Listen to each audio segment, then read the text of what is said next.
So, and again, that applies to all aspects of learning, not just our reading, not just our writing. Okay, the concept of change, the focus of the program, a change in our thinking as well as the thinking of those we're working with at our schools, a change in understandings or of changes and development in what we do or why we do it, and a change of actual classroom practice across teams and across schools, because what we ultimately want to see is this change in student learning and development. These are the 4 questions that are an umbrella for our continuing comprehension work. What is comprehension? What does research say? What do we as teachers need to know about? And how are we going to know about it? We talked about comprehension is constructing meaning from text, and that it is intentional thinking during which meaning is constructed through interactions between the text and the reader. We can take that as a dry piece of theory, but in actual fact, if you have students who are not comprehending, if you're monitoring or your internal assessment or external assessment shows you have students who are struggling with comprehension, this is what they're not doing. This is the focus of our work, to support them into thinking as they're reading and knowing how to get meaning from text. It's an active, deliberate process. This is our job, to support our students to understand and to know how to go about being active and deliberate in their reading. It's about retaining, organising and evaluating information that we read, and having students understand that reading is thinking.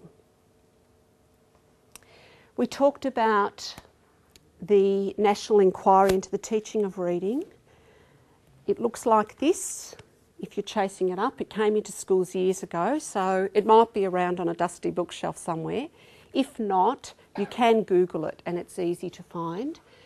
As I said to you last week, these key strategies are based on the National Inquiry. However, this is not the only definition of key strategies. There are many of them, but most of them overlap and relate to the main key things. They might express it slightly differently or use different terminology. Some approaches look at student attitude or disposition to learning, and they also include time on task and relate to the research about time on task. We're going to be working down through these today, having looked at the work of Chall in terms of fluency and vocab influence, picking up and building on last year's understandings. We're going to work down through these, looking at question answering, question generation and visualising today.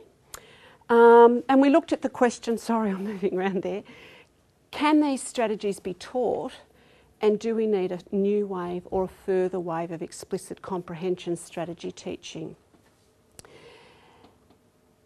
Having said that, we need to be really careful to understand that proficient comprehenders actually orchestrate a range of flexible strategies to make meaning. It's much more than knowing individual strategies. So we're pulling the strategies apart to have professional learning and discussion around them, but our understanding is always that students need the whole range of strategies and they need to be able to apply them independently and on text. They need this whole range. Up on the sheets over here, you shared with me last session what you do as proficient readers, that whole range of things that you do, asking questions, checking comprehension, relating to text or text to self, that you notate if you need to, you're thinking, you skim, you summarise, you find main points as you go, and that's the picture of what we want our students to do, that being able to orchestrate that whole range during the reading process. So, what do we teach? All right, here research points to the possibility that what is sometimes regarded as comprehension is in fact students doing question worksheets that are random, rarely monitored, and the outcomes not used as a basis for comprehensive skill development. That concept of here's the reading and here are the 8 or 10 questions afterwards. I've done that. I can see some nods. Can anyone else relate to that? Yes. Do we still see that in our schools? Yeah, we do. But here's a shift of our thinking in that if that is our only approach to comprehension, we're not actually teaching comprehension, we're just checking it. As it says in the first paragraph, the teachers they observed rarely taught children how to comprehend, they spent time assessing it. Here's the reading, here are the questions at the end, is checking for comprehension. We need a shift of thinking to be sure that we are teaching for comprehension. That is not to say we wouldn't question students at the end of their reading. Of course we would, and we're going to explore some options for doing that. But if our only method is here's the reading, here are the questions, and I'll check afterwards how you went, it's not actually teaching for comprehension.